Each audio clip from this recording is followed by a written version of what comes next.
R&B singer Cassie is suing P. Diddy in a federal court and accusing the rapper and hip hop mogul of sexual and physical abuse. The lawsuit filed in a New York federal court today, first reported by the New York Times. Along with Diddy, Cassie named Epic Records, Bad Boy Entertainment, Bad Boy Records LLC, Combs Enterprise LLC, and Tendo Corporations as defendants in the lawsuit. Cassie, whose real name is Cassandra Elizabeth Ventra, states that she met Diddy back in 2005 or 2006 when she was only 19 years of age and he was 37. Quote, within months, in February of 2006, Miss Ventra signed a 10-album deal with Mr. Combs' record label.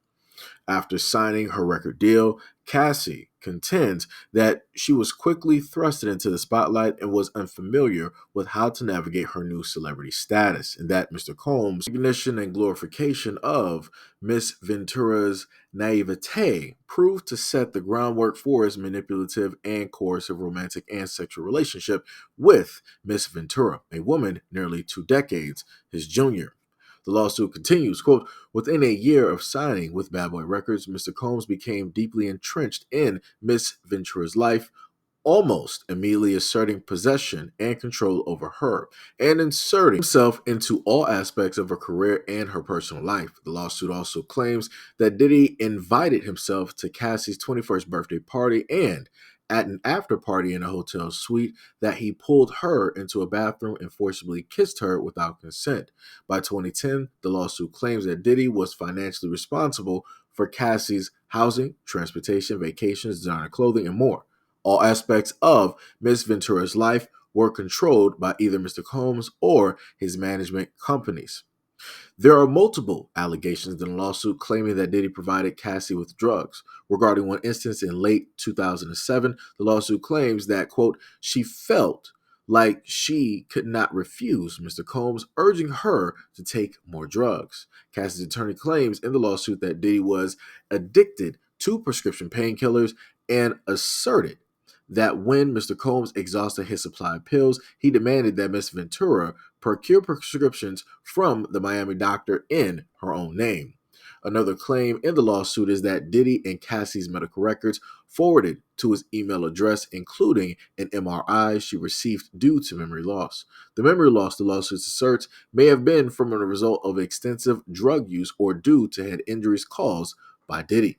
Cassie claims that multiple times each year, Diddy beat her and left bruises on her body. One alleged incident occurred in 2009, when, according to the lawsuit, Diddy learned that Cassie had spoke to another music manager in an effort to grow her career. Diddy is accused of pulling the singer out of the club and in the car, stomping on her face. She claims that the event left her terrified, isolated, and unable to see a pathway out of Mr. Combs' abusive hold on her life.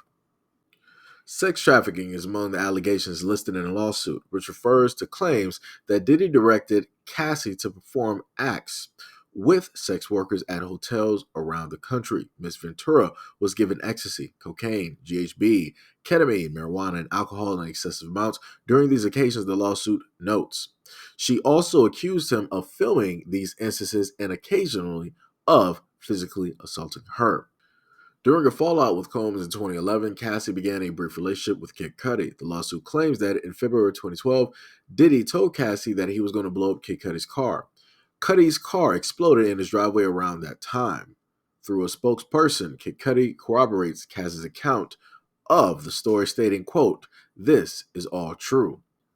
In 2016, Cassie stated that she tried to leave a hotel room while Diddy slept and that he responded by chasing, yelling, and throwing glass vases at her.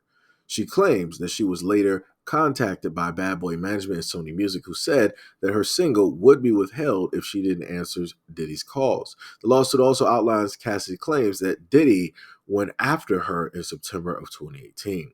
Cassie claims that in a lawsuit that Diddy sexually and physically abused her and caused lifelong harm.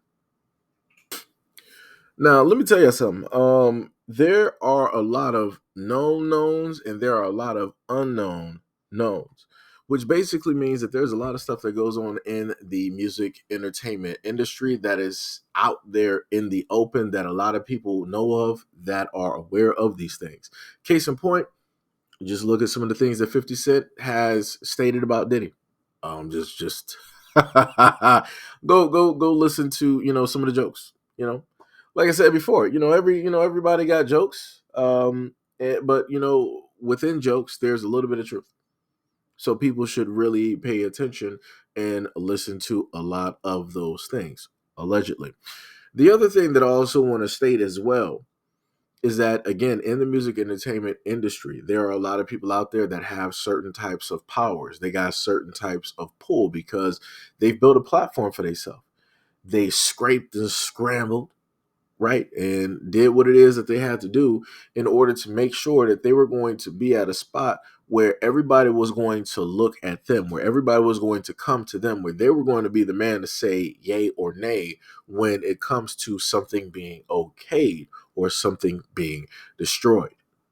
Now, I at no point in time can, directly state if Diddy did these things or not. But I can say that I have, through the lens of the medium, I've been able to see a few things dealing with Cassie and seeing a variety of changes. And you can kind of look at somebody's personal appearance and the way that they just so happen to move, and you'll notice some things.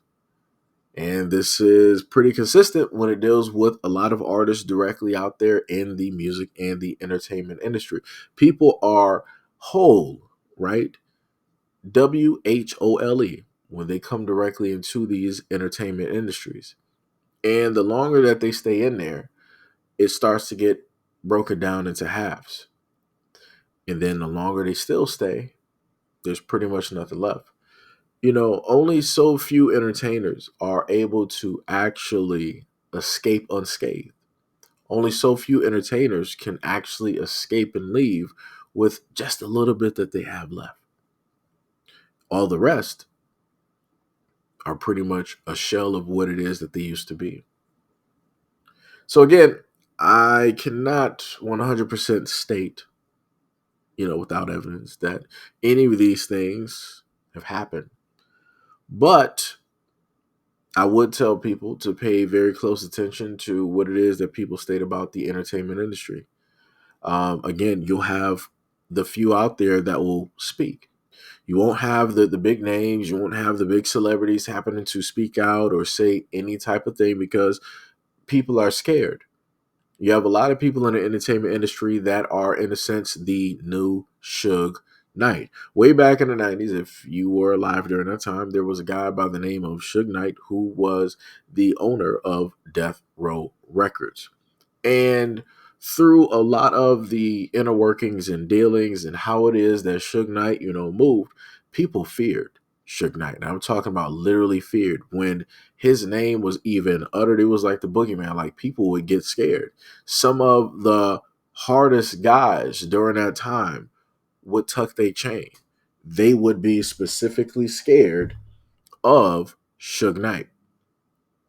And this is pretty much where it is now. But instead of it being out there in the open, things are more concealed, right? People move more in silence when these things happen. Again, look at some of the directors of the movie industry and how it is that they were able to move and the things that they did. Go back and look at a lot of pictures of some of these directors and look who it is that they were taking pictures with, and notice those people at the beginning of their career and look at the people at the end or where their career is at this moment in time.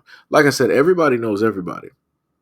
And there's a lot of secrets that are out there in the open, but it's only out in the open to those who are actually in the know. For the rest of us, we can only go by assumptions. We can only go by alleged, right? We can only go by the things that are, dibbled and dabbled and, potentially put directly out there for us to see. But again, the main warning that I would give to a lot of people out here, especially to the parents, if you ever want your kids to be famous and you want them to, make certain sacrifices that you weren't willing to sit up there and do, you better think very wisely. Because The moment in time that you're selfish enough where you start to see something in your child and you're like, yeah, yeah, we're going to sit up there and do this. We're going to make millions. I'm going to make millions. You've lost it. And what it is that you are going to ask for, just note that you're not going to be the one that's going to have enough to pay the price. The person that's going to have to pay the price is going to inevitably be your child and or your family. And at the end of the day, you're going to have to basically figure out, was it all worth it? And for you, you're going to say it was. Because again, you're not going to be the one that's going to be sitting there on that altar having to try to figure out how to get out of the situation. So, hopefully a lot of people will look at a lot of these stories and different things that take place in the entertainment industry, and they'll opt to do something vastly different. Hopefully people will actually think with common sense and leave the emotion and the greed directly to the side when it comes into the effect of, hey, we can potentially do something, and we can elevate this. Think very wisely, because the universe will give you everything that you ask for. And just because you ask for it and you get it doesn't mean that it doesn't have a price.